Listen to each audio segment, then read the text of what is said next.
September 16, 2014. Memorial of Saints Cornelius, Pope, and Cyprian, Bishop, Martyrs. A reading from the first letter of St. Paul to the Corinthians. Brothers and sisters, as a body is one, though it has many parts, and all the parts of the body, though many, are one body, so also Christ. For in one Spirit we were all baptized into one body, whether Jews or Greeks, slaves or free persons, and we were all given to drink of one Spirit. Now the body is not a single part, but many. Now you are Christ's body, and individually parts of it. Some people God has designated in the church to be, first, apostles, second, prophets, third, teachers, then, mighty deeds, then gifts of healing, assistance, administration, and varieties of tongues. Are all apostles? Are all prophets? Are all teachers? Do all work mighty deeds? Do all have gifts of healing? Do all speak in tongues? Do all interpret? Strive eagerly for the greatest spiritual gifts.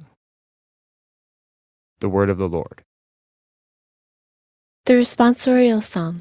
The response is, "We are his people, the sheep of his flock."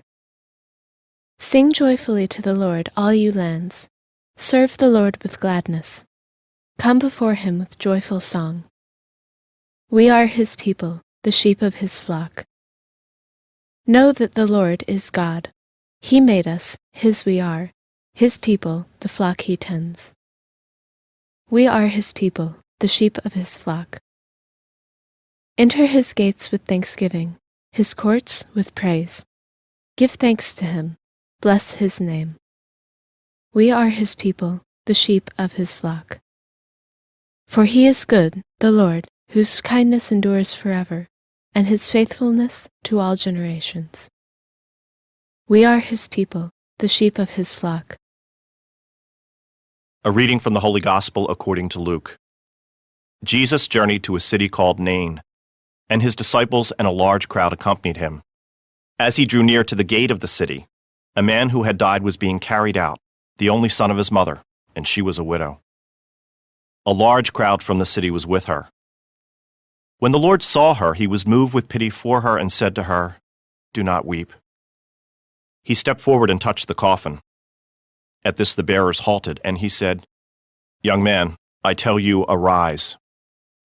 The dead man sat up and began to speak, and Jesus gave him to his mother. Fear seized them all, and they glorified God, exclaiming, "A great prophet has arisen in our midst, and God has visited his people." This report about him spread through the whole of Judea and in all the surrounding region. The Gospel of the Lord.